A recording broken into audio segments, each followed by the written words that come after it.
2 दिवस फक्त मंत्रालयात गेला. चांगल्या भाषेत आहे. दे ना बाबा.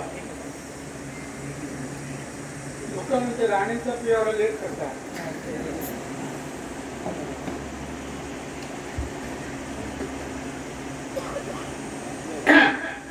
उद्धव ठाकरे म्हणजे लाच सोडलेला पोळगा व अक्कलशून्य माणूस.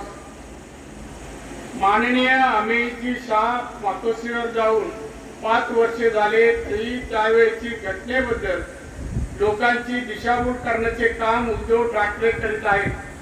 माननीय अमितजी शाह यांनी उद्धव ठाकरेंचा प्रस्ताव मान्य केलाच नव्हता. माननीय अमितजी शाह यांनी अनेक वेळेला भाजपने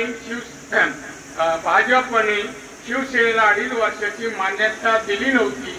हे खुलासा आहे. मुख्यमंत्री असूनही महाराष्ट्रातील जनतेसाठी काहीच न करू शकलेला असा अपयशी आणि महाराष्ट्राला मागे नेणारा हा मुख्यमंत्री होता. तो चुकीचा जुना इतिहास सांगून अभद्र अपशब्द वापरणारा, लाज लज्जा सोडलेला हा माणूस पोळगा आहे. सत्ता गेल्याने आणि डोळ्यासमोर 40 आमदार सोडून गेल्यामुळे हा माणूस अपयशाने व भविष्याच्या चिंतेने वैफल्यग्रस्त झाला आहे. भाजपने शिवसेना माननीय बाळासाहेब ठाकरे यांनी शिवसेना पक्ष निर्माण केला व देशभर पसरवला. या कार्ट्याने माणसाने साहेबांच्या नंतर काही वर्षातच शिवसेना पक्ष संपवला. हे त्याला उत्तर देऊ नये. कारण आमच्या देवेंद्र बद्दल ज्या भाषेत बोलला ना त्याला हे उत्तर आहे. सहसा आम्ही देत नव्हतो पण त्याचं कमी होत नाही. आता त्याला सांगता मी आता खासदारकी लढवतो.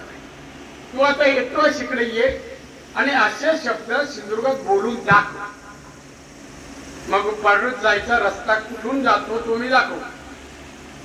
हे नाही सांग.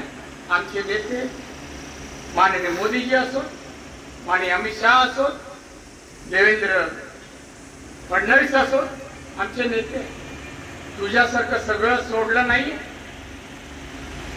2.5 वर्ष मुख्यमंत्री 2 दिवस फक्त मंत्रालयात गेला. त्या कोकणाला काही दिलं नाही. एक योजना नाही. काय कामाचं आंब्याचं जर लावलं, खत घातलं, फवारणी केली, वाढत गेलं आणि आंबे लागले ना काय शेतकरी काय म्हणतो काय कामाचं आहे झाड. एवढी मेहनत केली आपण. त्याचा आम्ही म्हणतो नुसताच वाढला. हो महाराष्ट्राला काय दिलं, कोकणाला काय दिलं सांग ना. देश विदेशातील प्रत्येक घडामोडींचे लाईव्ह अपडेट मिळवण्यासाठी आता साम टीव्हीच्या सर्व सोशल मीडिया प्लॅटफॉर्मला लाईक, फॉलो आणि सबस्क्राईब करा. तसंच सर्व नोटिफिकेशनसाठी बेल आयकॉन प्रेस करायला विसरू नका.